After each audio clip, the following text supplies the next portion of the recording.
प्रधानमंत्री नरेंद्र मोदी अमेरिका और मिस्र की यात्रा से लौटने के बाद ही चुनावी मोड में आ गए।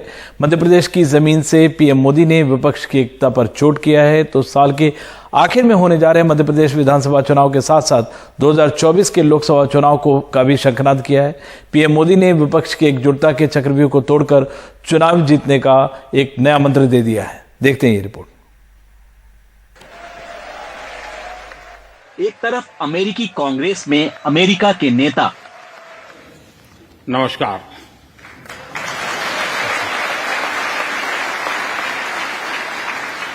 I am here to speak about our calling for this century.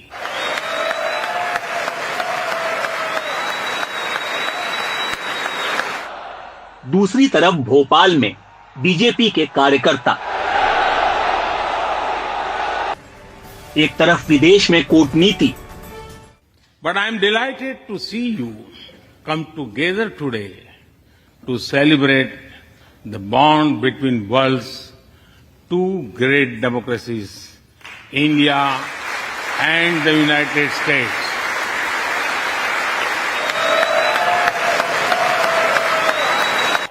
दूसरी तरफ देश में राजनीति। 2014 के हालात क्या थे याद है ना? 2019 के हाल क्या थे वो याद है ना? वो कितने ही घोर विरोधी थे, लेकिन उन दोनों चुनावों में हमने देखा कि इतनी छटपटाहट नहीं दिखी जितनी आज दिख रही है। पीएम मोदी ने देश के लिए जरूरी अमेरिका और मिस्र की यात्रा से लौटते ही अपनी पार्टी बीजेपी के लिए जरूरी रैली की।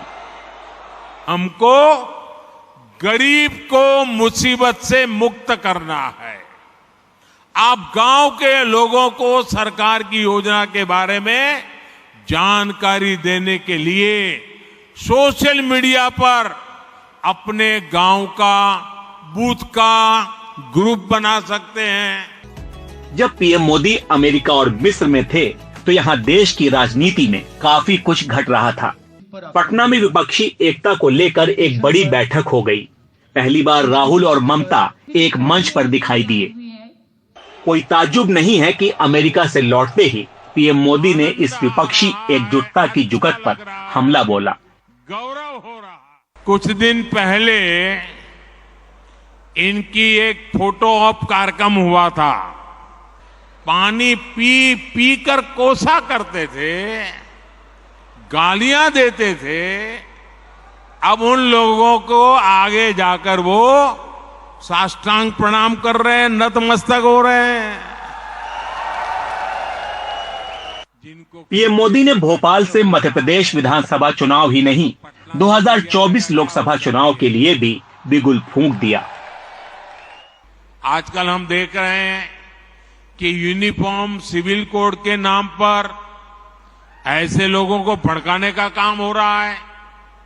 आप मुझे बताइए, एक घर में परिवार के एक सदस्य के लिए एक कानून हो, परिवार के दूसरे सदस्य के लिए दूसरा कानून हो, तो क्या वो घर चल पाएगा क्या? जमीन अलग थी, भाषा अलग थी, संदर्भ अलग था, लेकिन ये तस्वीरें बता रही हैं कि दोनों जगह मोदी कारगर रहे। जाहिर है मोदी दोनों जगह श्रोताओं को अच्छे से समझ रहे थे। गौर करने वाली बात यह है कि ये सब इतने कम समय अंतराल में दिखा है। वाकई ये तो मोदी से ही मुमकिन है। Bureau report, NDTV India.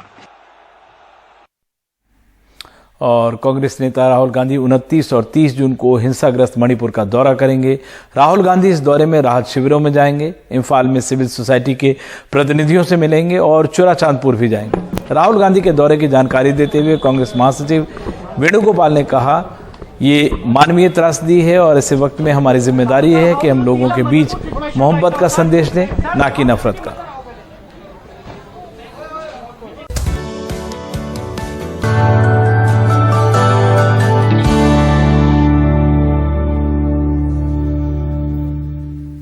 बीते 3 महीने में जीरे के दाम बढ़ने से जहां आम लोगों को परेशानी है, वहीं इसकी खेती करने वाले किसानों के लिए जीरा अब सोना साबित हो रहा है। बाजार में सोना 60,000 रुपए का 10 ग्राम है, तो जीरे का दाम करीब 70,000 रुपए क्विंटल है। जीरे के दाम बढ़ने से क्या किसान खुश हैं? इसके दाम बढ़ने के पीछे चीन और बांग्लादेश का क्या कनेक्शन है? देखते हैं ये ग्राउंड रिपोर्ट। दिल्ली का ये मसाले का मशहूर बाजार खारी बावली है।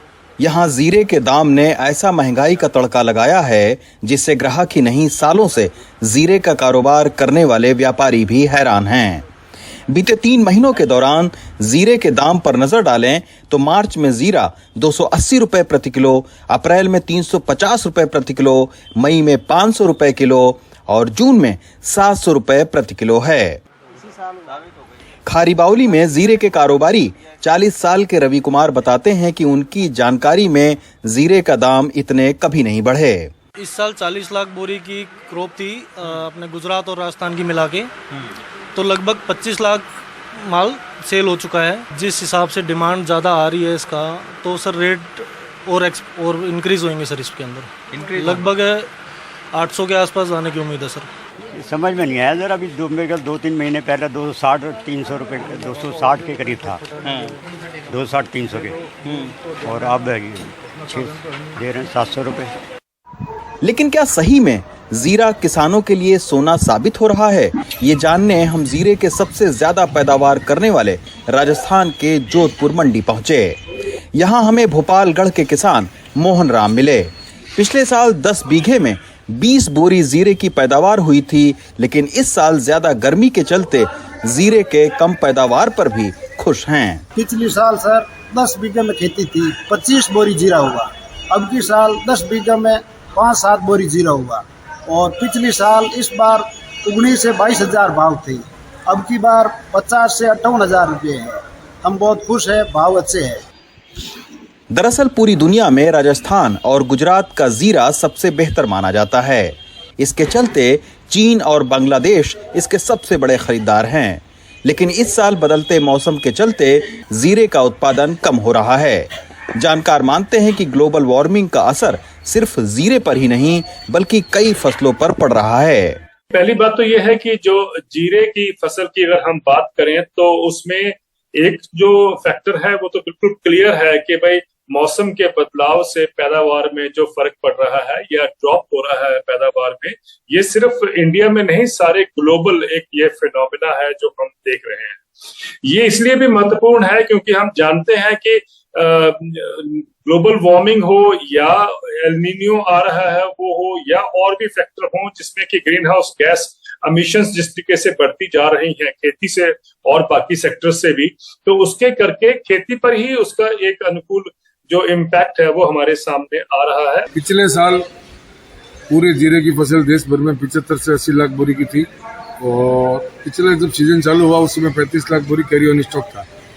इस बार नवंबर माह में अत्यधिक गर्मी पड़ने के कारण जो किसानों ने जीरे की बिजाई की थी वो समय पर फली फूली नहीं, और बाद में भी मार्च माह में भी तापमान में बढ़ोतरी होने के कारण फसल का उत्पादन मात्र 50 लाख बोरी का है। फिलहाल जीरे के दाम घटने के कोई आसार नहीं हैं। जानकार मानते हैं कि जीरे का दाम 80,000 रुपए कुंतल तक जा सकता है। ऊंट के मुंह में जीरा वाली आपने कहावत जरूर सुनी होगी, यानी खपत ज्यादा और सप्लाई कम। इसके चलते इस मुहावरे का उपयोग किया जाता है, लेकिन इस बार ये मुहावरा खुद जीरे पर लागू होता है, और जीरे के दाम में इतनी वृद्धि हो रही है कि हमारे और आप जैसे आम इंसान के हिस्से जीरा ही आएगा, वो भी बहुत थोड़ा। दिल्ली के खारी बावली से सुशील राठी के साथ रवीश रंजन शुक्ला, एनडीटीवी इंडिया।